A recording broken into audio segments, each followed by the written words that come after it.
So today we are celebrating the month of miracles of the Buddha and celebrating the Mönlam, the prayer festival, which was started in Tibet and inside Tibet in the past. The geishis would sit for their final exam,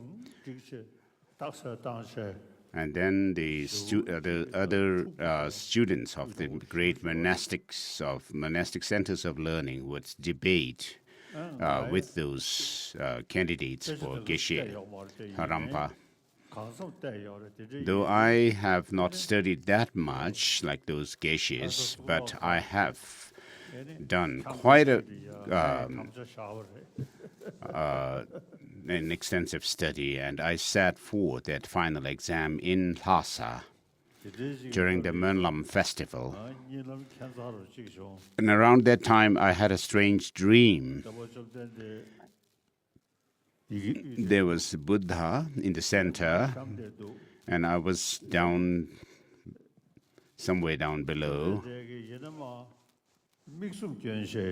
And the Buddha was beckoning me, winking and beckoning me to come. And then I went to him,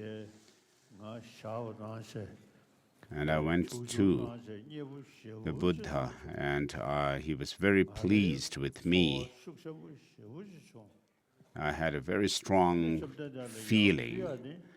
I had nothing to offer much to the Buddha, but I had a chocolate candy, and I offered it to the Buddha. And the Buddha really was pleased with me.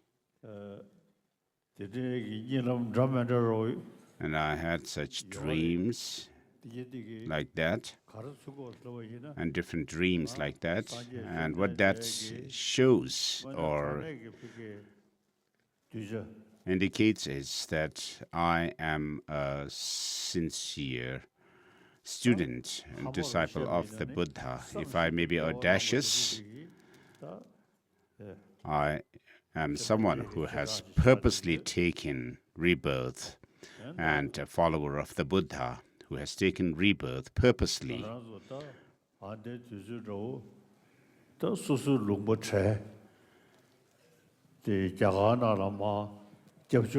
We have lost our country at this point of time and live in exile in India.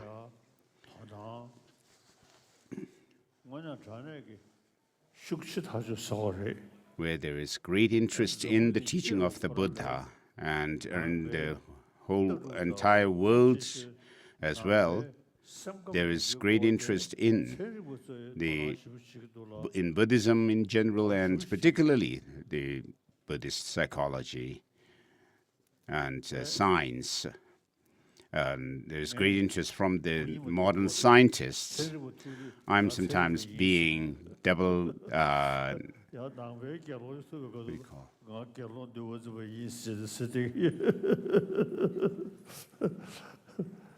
dealing.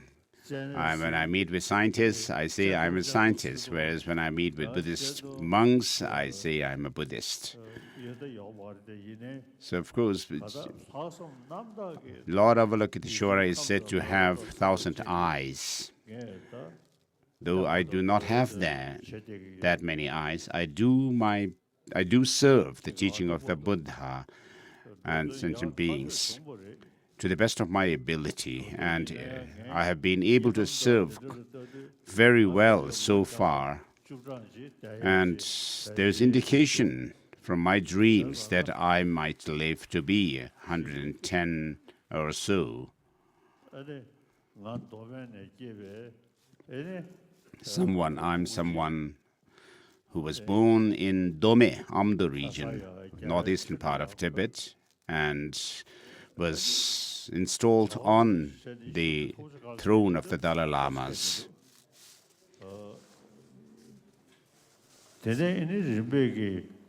Of course, the high throne doesn't really mean much to me, but I sat for the final exam of the Geshe Larampa degree,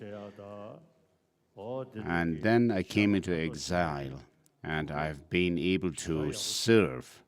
I had a great opportunity to serve the Dharma, the teaching of the Buddha, and sentient beings to the best of my ability. As soon as I wake up in the morning, I make this prayer: may the sublime, precious bodhicitta arise where it has not taken root, and wherever it has grown, may it increase further and further. So I make this prayer, and I have a good understanding and good intellect, which helps me to have good dialogues and discussions with modern scientists. And we discuss about mind and emotions and so forth. In other words, whether people are believers, believe in religion or not, but through the teaching of these workings of mind and emotions, I feel I'm able to serve beings as much as I can. To the best of my ability, I do try to help others. I was born in Siling region in Dome, and I was named Lama. My childhood name was Lama. And there was a prophecy which says that a boy I would be a boy who would bear the name of a girl, Lama. I was born in Amdo, and until now I have done my best to serve beings and the teaching. As I said earlier, there's indication in my dreams that I would live to be 110 plus years.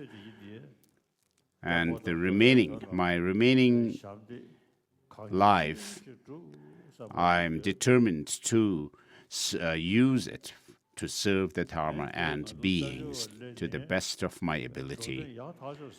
After coming into exile, I've been able to help beings quite well. And with scientists, when I have discussions about mind and emotions, they also really admire what I have to say.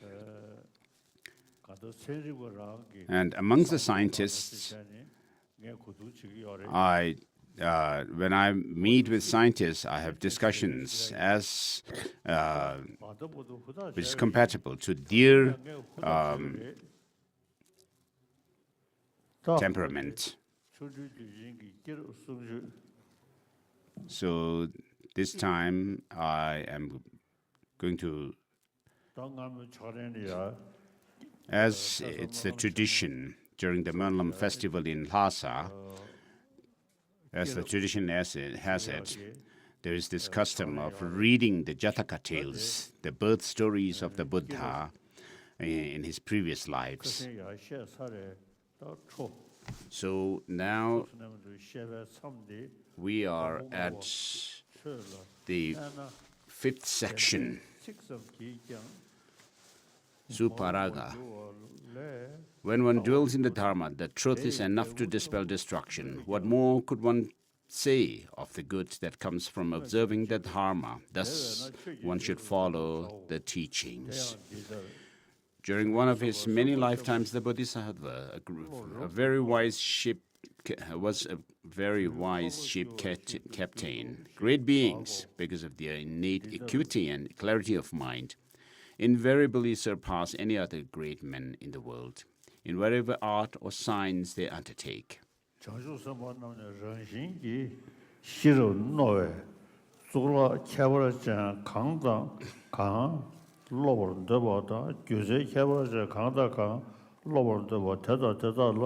Thus, it was that during his lifetime as a helmsman, the Bodhisattva possessed all the extraordinary qualities one could imagine.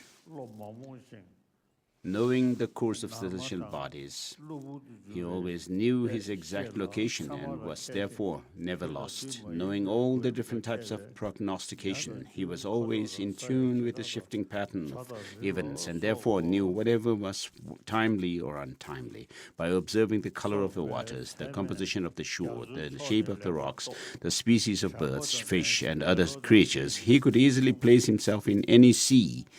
In addition, he was always vigilant and never dull-witted, and was able to endure great cold, heat, rain, and fatigue. Being always careful and observant, and so skilled, he never deviated from course. He was in a great demand among sea merchants to guide them to their destinations. And since his navigation was so very successful, he came to be known as Suparaga, good passage, after the seaport where he lived.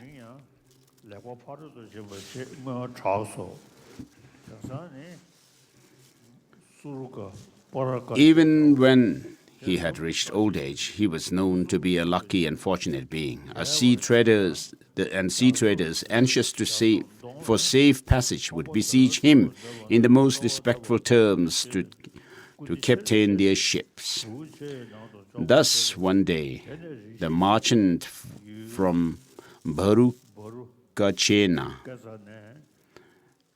who traded with gold land, intent on a safe and prosperous voyage, stopped at the port of Suparaga to ask the great being to embark with them. Suparaga replied to them, "I'm an old man. How much assistance do you think I can be? My mind wanders, my body is weak, and my eyesight is almost gone." But the merchants persisted. "We do not care about your physical condition. Be assured we have no plans to ask you to work, nor will we put any task into your charge. We do not want you for your strength. We want you for your presence alone. The dust touched by your lotus-like feet will bring us luck and ensure our ship a safe course, no matter what the danger." And so, out of compassion, the great being, though old and ailing, boarded the vessel, and they set off, with all the merchants rejoicing, convinced that the voyage was bound to be successful.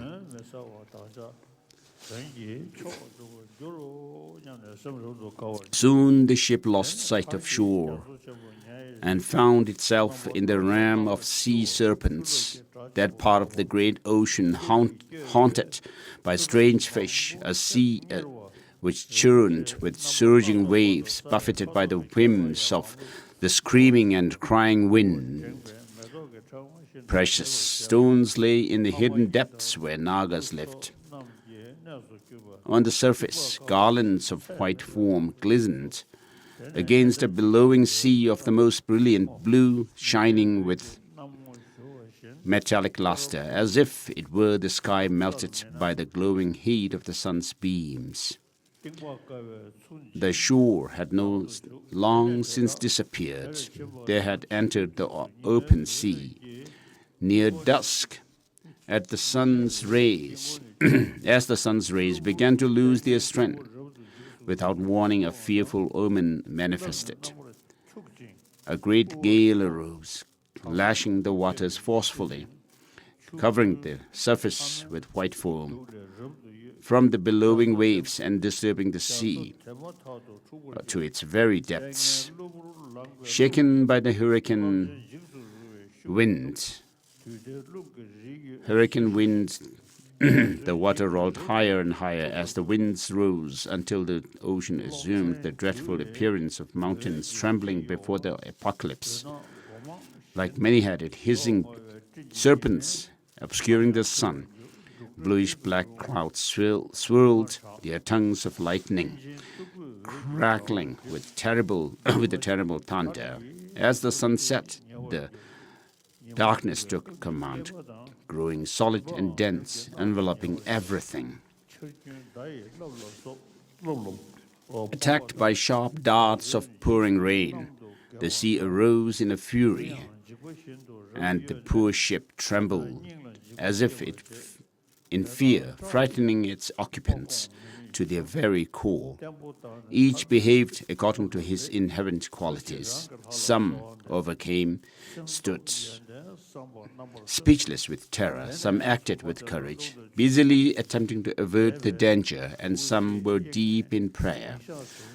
For days, the winds and sea ran high, and the vessel moved with the current. No land came in sight, and no favorable sign came from the sea. The signs that they did see were strange to them, and the Martians grew increasingly distraught, bedeviled by fear and despair. By Subharaga, the Bodhisattva, comforted them, saying, "For those who would cross the great ocean, such portentous turmoil is the rule. Why wonder at it and fall prey to fear and emotionality? Afflictions are never conquered by low spirits and dejection. Those clever enough to do what must be done can easily overcome all difficulties. Take courage. Come, shake off this gloom and dejection, and do what needs to be done by whatever means." The wise, spurred on by firmness of mind, grasps success in all its glory. The Martians, their spirits revived by the great being, looked down into the sea and saw beings like men, arrayed in silver armor, diving up and down in the sea. Amazed by this phenomena, they ran to Subharaga. "We have never before seen anything like this in the ocean," they cried. Demon warriors wearing silver armor, with fierce looks and ugly hoof-like noses, sport in the ocean, diving up and down.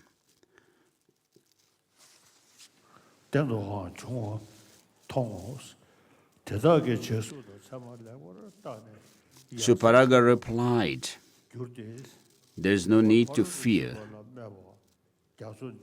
These are no men.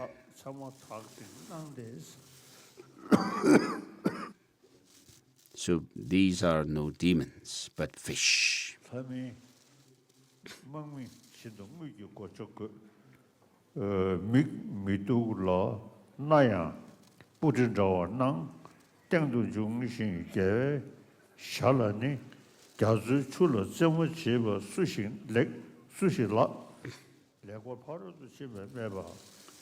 There is no need to fear. These are no men. These are no demons, but fish. Still, they are a sign that we have been driven far from shore.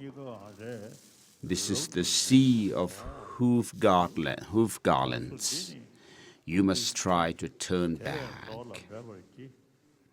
But the high-running sea and the gusting winds continued to push them further in the wrong direction, and they could not alter their course. Before long, they found themselves approaching another sea, one shining with silver luster, bright with a mass of white froth. The merchant said to Subharaga, "What great sea is this? Its waters veiled in foam, like fine white linen. It seems covered with liquid moonbeams. It seems to show a laughing face." Subharaga said, "This is difficult. We are driven too far. This is the sea called the Milk Ocean. We should go no further. Turn back if you can." But the merchants replied, "The ship goes too quickly. The winds are too strong. It is impossible even to slow down, much less change course. The current drives us too swiftly, and the wind blows contrary. Then, having crossed that sea, they came to another, its rolling waves tinted with the golden splendor, the color of flames. Filled with amazement, the merchant said to Suparaga, "Now the water appears like a huge, blazing fire. The waves are not blue, but seem tinged by the rising sun. What sea is this? Why is it this color?" The great being did not think it advisable to reveal the reason for the ocean's hue, but said only, "The sea of fire garlands is its name. It would be wise indeed for us to turn back now." But on and on they went, crossing that sea until the color of the water changed again, like a field of ripe kusha grass. Its waters were glowing with the radiance of topaz. Marveling again, the merchants asked Suparaga, "What sea is this? Its waves are the color of ripe wheat, and when the waves break, the foam crowns the sea like a mantle of flowers." Suparaga replied, "Alas, make all efforts, merchants, to turn back.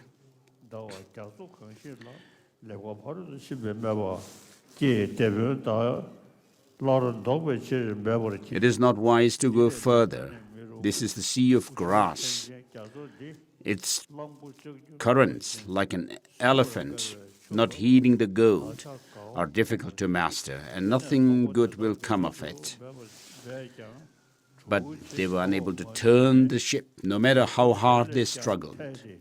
Soon they were crossing into another sea, as green as the most brilliant emerald. The merchant said to Suparaga, "Now the sea has yet another appearance.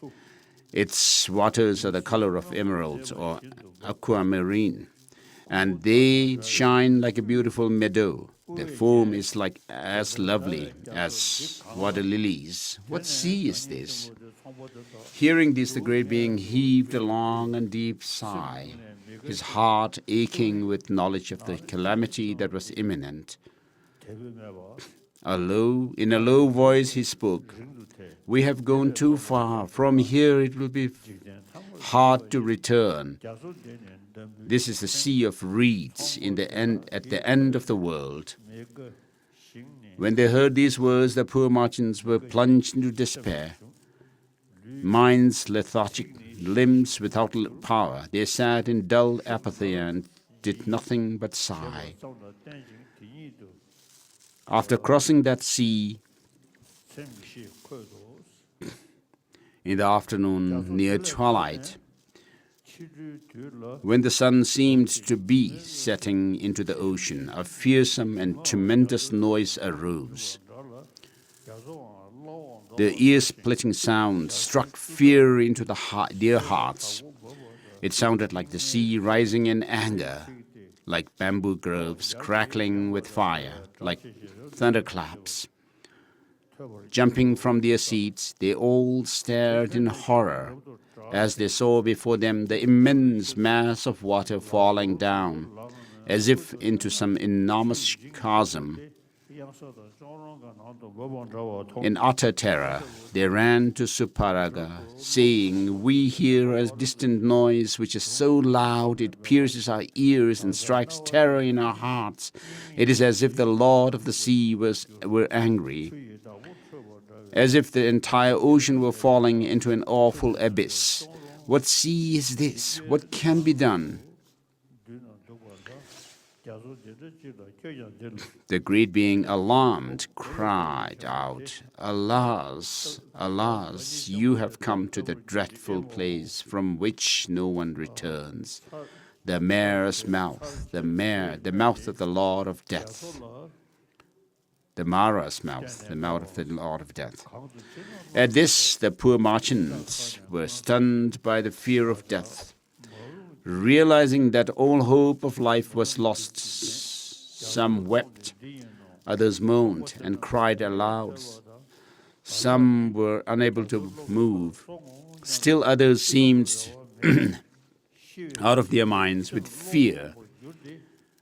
Some were humbly praying to the gods. Some were praying to the Adityas or to the Rudras. Others to Sagara, Lord of Ocean.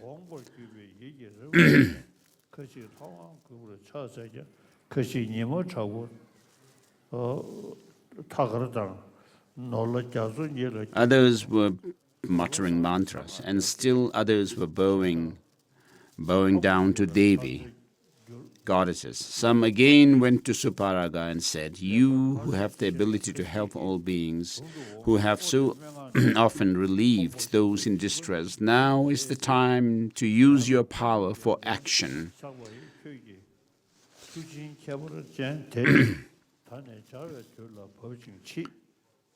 We take refuge in you, for we are sorely distressed and without any protection. The wrathful waters are about to swallow us like a morsel of food. You cannot abandon this poor crew, letting us perish in the rolling waters. The great ocean itself will obey your command. Please put a stop to its terrible rage.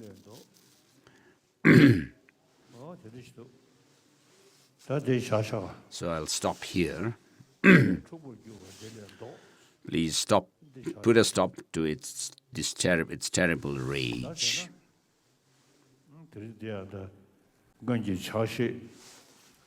So as the tradition has it,